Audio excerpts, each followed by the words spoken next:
តើរាជវង្សណាខ្លះដែលចូលរួមកសាងមហាកំពែងចិន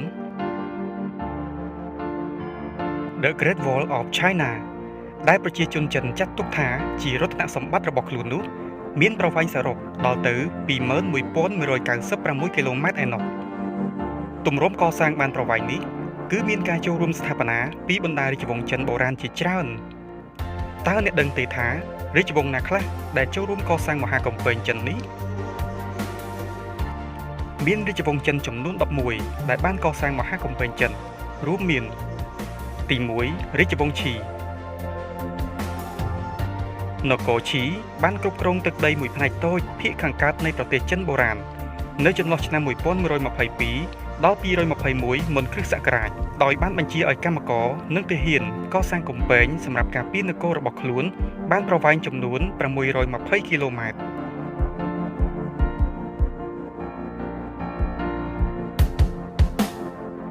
ទី2រាជវង្សឈូ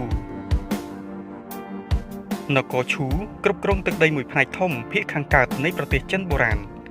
នៅចន្លោះឆ្នាំ1115ដល់ឆ្នាំ223មុនគ្រិស្តសករាជដោយបានកសាងកំពែងសម្រាប់ការពារនគររបស់ខ្លួនប្រវែងសរុប500គីឡូម៉ែត្រ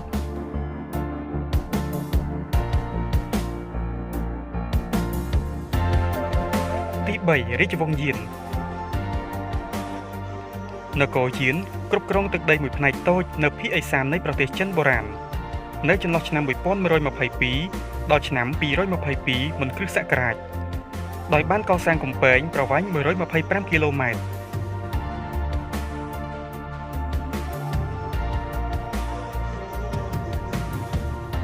ទី4រាជវង្សចាវ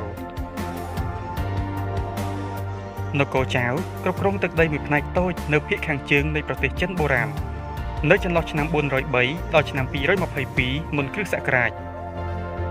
ដោយរាជវង្សចាវបានកសាងកំពែងប្រវែង412គីឡូម៉ែត្រ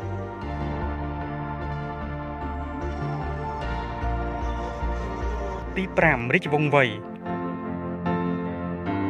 នគរវៃដំបូងនេះបានគ្រប់គ្រងទឹកដីមួយផ្នែកតូចនៅភាគកណ្ដាលនៃប្រទេសចិនបុរាណ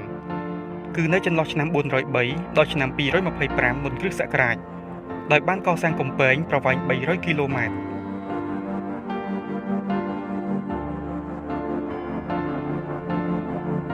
ទី6រាជវង្សឈីងនគរឈីងក៏ជានគរធំមួយក្នុងចំណោមនគរធំនានានៅក្នុងប្រទេសចិនបុរាណហើយក្រោយមកស្ដេចនគរឈីងព្រះនាមឈីងស៊ីហួងបានច្បាំងយកនគរតូចធំទាំងឡាយដើម្បីបង្រួបបង្រួមទឹកដីចិនបុរាណទាំងមូលចាប់តាំងពីកកើតរដ្ឋដំបូងរហូតដល់ដួលរលំទៅវិញនគរឈីងបានគ្រប់គ្រងទឹកដីនៅចន្លោះឆ្នាំ221ដល់ឆ្នាំ207មុនគ្រិស្តសករាជក្នុងនោះក៏បានកសាងកំពែងប្រវែង5000គីឡូម៉ែត្រផងដែរ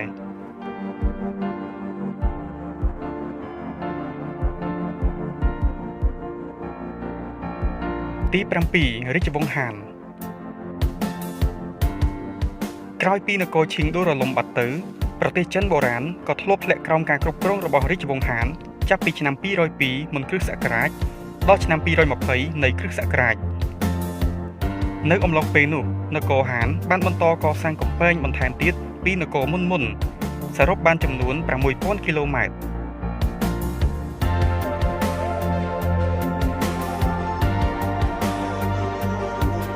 ទី8រាជវង្សវៃខាងជើង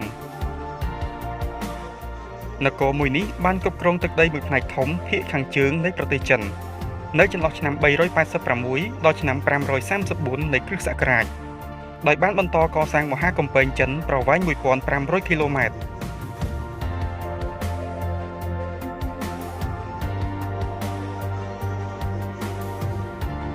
ទី9រាជវង្សសួយខាងជើងរាជវង្សសួយបានគ្រប់គ្រងទឹកដីចិនបុរាណនៅចន្លោះឆ្នាំ520ដល់ឆ្នាំ618នៃគ្រិស្តសករាជនិងបានបន្តកសាងមហាកំពែងចិនបានចំនួន1500គីឡូម៉ែត្របន្ថែមទៀត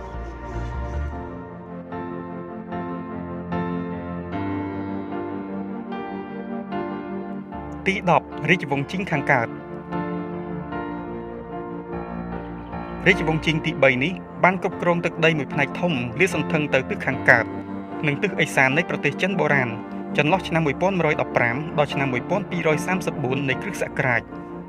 ដោយបានចូលរួមបន្តកសាងកំពែងចិនប្រវែង1926គីឡូម៉ែត្របន្ថែមទៀត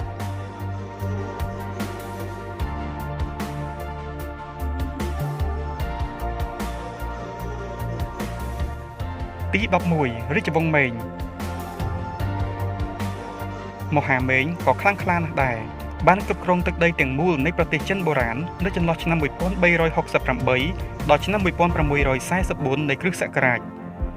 ដោយបានបន្តស្ថាបនាមហាកំពែងរហូតដល់ទៅ8851គីឡូម៉ែត្របន្ថែមទៀត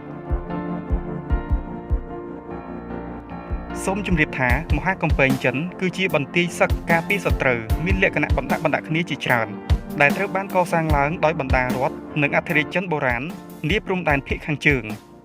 ផ្នែកជាច្រើនគឺស្ថិតនៅតំបន់ភ្នំដែលដាច់ស្រយាលវាលស្មៅនិងវាលខ្សាច់ផងដែរដែលធ្វើឲ្យការវាស់វែងជួបប្រទះនឹងបញ្ហាប៉ុន្តែដោយសារតែមានបច្ចេកទេសវាស់វែងសម័យទំនើបក៏បានបង្កលក្ខណៈងាយស្រួលហើយបន្ទាប់ពីការធ្វើជំរឿនដោយក្រុមបុរាណវត្ថុវិទូអស់រយៈពេល5ឆ្នាំទើបប្រវែងពិតរបស់មហាកំពែងត្រូវបានលាតត្រដាងឡើងមហាកំពែងចិនមានប្រវែងពិតប្រាកដរហូតដល់ទៅ 21196.18 គីឡូម៉ែត្រហើយនេះជារឿងគួរឲ្យភ្ញាក់ផ្អើលដោយសារតែប្រវែងពិតនេះវែងលើសការសន្និដ្ឋានដំបូងដល់ទៅ2ដងសំណល់នៃមហាកំពែងនេះរួមបញ្ចូលទាំងកំពែងលេនដ្ឋានកំពូលនិងបន្ទាយសឹកសំណល់នៃកំពែងនេះមាននៅតាមខេត្តនិងតំបន់ចំនួន15រួមមានប៉េកាំងធានជីងហឺប៉ៃសានស៊ឺអ៊ឺនៅម៉ុងហ្គូលីលៀងនីងជីលីងហ៊ីឡុងជៀងសានតុងហឺណានសានស៊ឺកាងស៊ូនិងឈីងហាយ